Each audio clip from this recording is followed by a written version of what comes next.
នៅក្នុងជីវិតគ្រួសារឬដំណើរការអាជីវកម្ម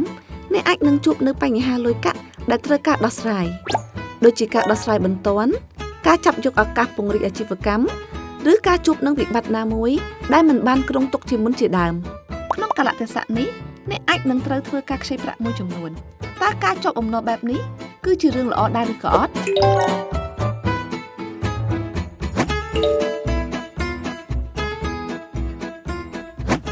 នៅពេលដែលយើងគិតដល់ពាក្យថាបំណុលមនុស្សមួយចំនួនតែងតែគិតថាវាជារឿងអាក្រក់និងគួរជៀសវាងគ្រប់កាលៈទេសៈតែតាមការពិតទៅវាមិនមែនសុទ្ធតែមិនល្អទាំងអស់នោះទេព្រោះបំណុលមានពីរប្រភេទគឺបំណុលល្អនិងបំណុលអាក្រក់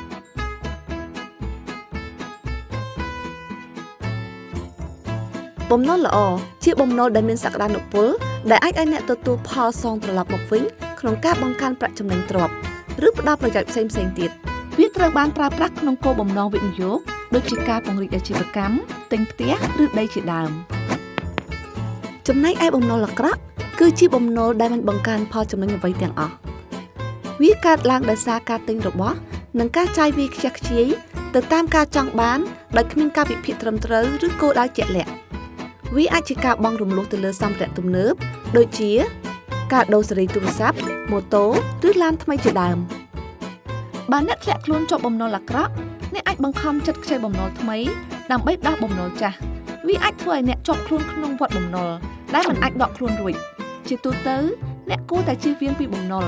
បើសិនជាអ្នកមានជម្រើសល្អជាងនេះអ្នកអាចធ្វើវាបានដោយត្រៀមទុកជាមុនដោយការរៀបចំផែនការហិរញ្ញវត្ថុឡើងវិញបង្កើនការសន្សំនិងកាត់បន្ថយចំណាយនិងបង្កើនចំណូលរបស់ខ្លួនតាមវិធីផ្សេងៗទៀតប៉ុន្តែបើអ្នកត្រូវការលុយចាំបាច់ខ្លាំងក្នុងរយៈពេលខ្លីសម្រាប់ប្រើប្រាស់ក្នុងអាជីវកម្មអ្នកត្រូវគ្រប់គ្រងបំណុលឲ្យបានល្អដោយគិតទៅលើកត្តា3យ៉ាង1មុននឹងខ្ចីបំណុលអ្នកត្រូវសួរខ្លួនឯងថាតើអ្នកចង់ខ្ចីលុយដើម្បីធ្វើអ្វីឲ្យប្រកបតើវាជាបំណុលផ្ដល់ផលចំណេញឬអត្ថប្រយោជន៍ច្រើនជាងមុនដល់អ្នកមែនឬទេតើពេលណាដែលអ្នកត្រូវការប្រាក់កម្ចីនេះតើអាចរកខ្ចីប្រាក់នៅទីណាបានតើអត្រាការប្រាក់កម្ចីមានតម្លៃប៉ុន្មានហើយពេលណាទើបអាចសងអស់2បង្កើតគម្រោងសំណងអ្នកត្រូវរាប់បញ្ចូលបំណុលទៅក្នុងចំណាយជាប្រចាំរបស់អ្នកនិងតាមដានបំណុលដែលអ្នកមានទាំងអស់ឲ្យបានខ្ជាប់ខ្ជួនបើអ្នកមានបំណុលច្រើនអ្នកគួរតែសងបំណុលដែលមានអត្រាការប្រាក់ខ្ពស់ជាងគេមុនសិន3បង្កើនចំណូលដើម្បីសងបំណុលរបស់អ្នកឲ្យឆាប់អស់អ្នកត្រូវធ្វើយ៉ាងណាបង្កើនចំណូលបន្ថែមតាមរយៈការបង្កើនការលក់ឬធ្វើការក្រៅម៉ោងថ្មីៗឬសាកល្បងលក់របស់ផ្សេងៗបន្ថែមសរុបមកបើសិនជាអ្នកត្រូវការប្រាក់បន្ថែមជម្រើសទី1របស់អ្នកគឺត្រូវរិះរកវិធីណាដែលអាចជួយអ្នកឲ្យដោះស្រាយបញ្ហាលុយបានដោយមិនចាំបាច់មានបំណុលទោះយ៉ាងណាក្តី